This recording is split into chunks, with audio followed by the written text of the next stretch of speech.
வணக்கம். இந்த வீடியோவை பாருங்களேன். ஒவ்வொரு பொண்ணுங்களும் ஒரு ஆளை செலக்ட் பண்ணிட்டு ரவுண்ட்ல சுத்தி வந்துகிட்டே இருக்காங்க, ட்ரெயின் மாதிரி. ஆனா ஒரு பொண்ணை மட்டும் யாருமே செலக்ட் பண்ணவே இல்லைங்க. இது நம்ம லைஃப்லயுமே கொஞ்சம் கனெக்ட் ஆகும்னு நினைக்கிறேன். நம்ம கூட இருக்கிறவங்க எல்லாம் அவங்க பாட்டுக்கு அடுத்துன்னு போய்கிட்டே இருப்பாங்க. ஆனா நமக்கு எவ்வளவுதான் திறமை இருந்தாலும் எவ்வளவுதான் உழைப்பு இருந்தாலும் அதே இடத்துல நம்ம நின்றுகிட்டே தான் இருப்பாங்க. ஆனா கடைசி அந்த வீடியோவை பாருங்களேன். லாஸ்டா அந்த பொண்ணை செலக்ட் பண்ணுவாங்க. லாஸ்டா செலக்ட் ஆனாலும் முன்னாடியே செலக்ட் பண்ண எல்லாருமே அவங்க தான் லீட் பண்ணுவாங்க. இப்படிதாங்க நம்ம யாரோடையுமே நம்மளை கம்பேர் பண்ணவே கூடாது. யாரு வேணாலும் என்ன வேணாலும் பேசட்டும். நமக்கான இடம் வரும்போது, நமக்கான தகுதி வரும்போது, நமக்கான திறமை வெளிப்படும் போது, சரியான இடம் கிடைக்கும் போது நிச்சயமா நீங்க எல்லாருமே ரூல் பண்ணக்கூடிய இடத்துல, வழி நடத்தக்கூடிய இடத்துக்கு வருவீங்க. அதனால நம்பிக்கைங்கிறது அடுத்தவங்க மேல இல்லாம உங்க மேல வைங்க. நிச்சயமா ஒரு நாள் நீங்களும் உலகத்தை வெல்லுவீங்க. நன்றி.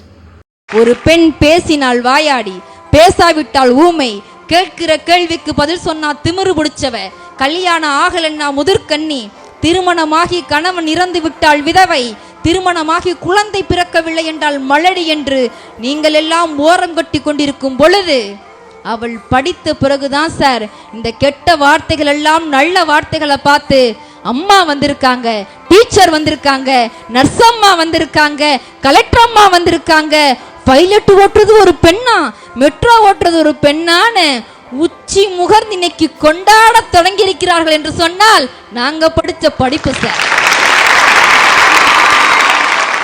அவர் அதை கட்டினார், இதை கட்டினார், இதெல்லாம் உழைப்பு சார், உழைப்பு. எத்தனை பேரோட வியர்வை இருக்கிறது தெரியுமா? விஜயகாந்த் சாரை ஞாபகப்படுத்திட்டு போயிட்டாங்க. அம்மா, ராஜராஜ சோழனாக இருந்தாலும், கல்லணையை கட்டியவராக இருந்தாலும், கோவில் கட்டினவங்களாக இருந்தாலும், வீடு கட்டினவங்களாக இருந்தாலும், இந்த நாட்டுக்கு 4 விஷயம் நல்லது பண்ணவங்களாக இருந்தா அவங்க கையில லட்ச லட்சமா கோடி கோடியா பணமும் செல்வம் இருந்ததா இல்லையா சார்? கோயில் கட்டணும்னா முதல்ல பணம் வேணும் சார். கல்லணை கட்டணும்னா பணம் வேணும் சார். பணம் இல்லாம அவங்க கட்டிட முடியுமா? ராஜராஜ சோழன் செல்வந்தன், பணக்காரன். இப்ப என்னையால உடனே இப்ப தஞ்சை பெரிய கோயில் மாதிரி ஒரு கோயிலை கட்ட முடியுமா? முடிஞ்சாலும் முடியும், தெரியும் சார். பணம் இருக்கணும் சார். நீங்க தொடக்கத்துல சொன்ன மாதிரி தான் இன்னைக்கு எல்லாருமே உழைக்க தயாராகி தான் இருக்கிறோம். பெண்கள் கூட்டம் அதிகமா இருக்கிறதுனால சென்டிமெண்டா பேசுறாங்களம்மா, வீட்டு தியாகத்தோடு நமக்கு சமைத்து போட்டு அவங்களுடைய உழைப்பு இருக்கிறதே அப்படின்னு. ஏமா உங்க வீட்டம்மா என்னங்க பண்ணிக்கிட்டு இருக்காங்கன்னு கேட்டா சும்மா இருக்கா. யாரு? காலையிலேருந்து சாயங்காலம் வரைக்கும் இவ்வளவு வேலை பார்க்கிற உழைப்பாளிகளுக்கு கிடைத்த மரியாதை என்ன தெரியுமா? சும்மா இருக்கான்னு பேசுனீங்க சார். ஆனா இம்புட்டி வேலையும் பார்த்ததுக்கு அப்புறம் வீட்டை விட்டு வெளியில போய் வீட்டுக்காருக்கு நிகரா, அப்பாவுக்கு நிகரா இன்னைக்கு பெண்கள் சம்பாதிக்கிற நிறைய பணங்கள் கையில வர தொடங்கியதோ மேடம் வேலைக்கு போயிருக்காங்க சார். மேடம் வந்துட்டாங்க சார்னு சொன்னாங்க பாருங்க. பணம் சார், பணம், மரியாதை. கூழோ கஞ்சியோங்க அவங்கிட்ட 5-10 இருந்தாதான் சாப்பிட முடியும். உழைச்சிக்கிட்டே இருந்தாலும் யாரும் சாப்பிட முடியாதுங்க. அதெல்லாம் எங்க தாத்தா காலம்.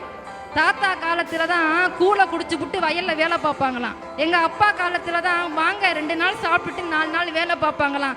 இன்னைக்கு அப்படி யாராவது பார்க்க முடியுமா சார்? காலையில எத்தனை மணிக்கு மேடம் கார் எடுக்கணும்? எனக்கு பேட்டா எவ்வளவு, இந்த ஹோட்டலில் தான் சாப்பிடுவேன், இந்த டீ தான் குடிப்பேன், இந்த காஃபி தான் குடிப்பேன்னு இன்னைக்கு எந்த வேலையாக இருந்தாலும் முதல்ல பணம், அப்புறம்தான் வேலை. அப்ப எதுலங்க மகிழ்ச்சி இருக்கு? உழைக்காமல் வருகின்ற பணம் நிலைக்காது என்பதை உறுதியாக சொல்ல தயாராக இருக்கிறேன்.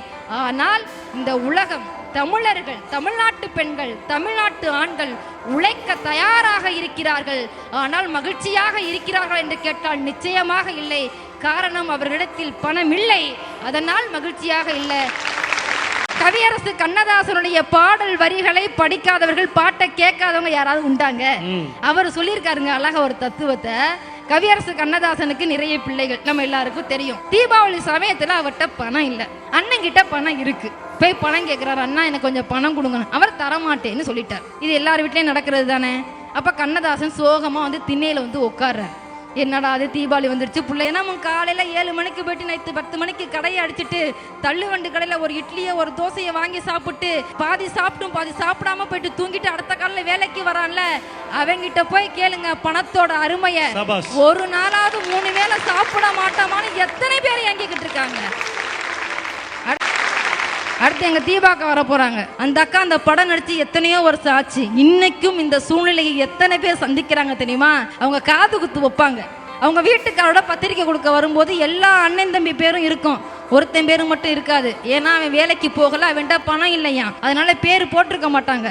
ஆனால் அவன் வீட்டில் பங்கு பிடிச்ச காசை கொண்டாந்து மொய்ய வச்சு அப்படி எழுதின உடனே தீபாக்கவும் அந்த கதாபாத்திரத்தில் கனவா நினச்சுன்னு பின்னாடியே என் ஆசா, என் குலசாமி, என் அப்பாவே அழுதுட்டு போனாங்க. பணம் செய்யற வேலை சார். அழுக இன்னும் என் கண்ணுக்குள்ளேயே நிக்குது. நீங்க சொல்லுங்க சார், பணம் இருப்பவர்கள் தான் நாங்க பத்திரிக்கையில போடுவோம்னு சொல்லி பணம் இல்லாமல் தவிக்கக்கூடிய எத்தனை தாய்மாமன் பெயர்கள் பத்திரிகையில் வராமல் உறவுகள் பிரிந்து இருக்கிறார்கள் தெரியுமா? என் அப்பா, என் மாமா, என் சித்தப்பா, என் நண்பன் சொல்றதுக்கு உறவு இருந்தா பத்தாது சார், துட்டு இருக்கணும். துட்டு இருந்தாதான் அவனை மாமா மச்சன்னு சொல்லக்கூடிய கல்ச்சர் இந்த கல்ச்சர் சார்.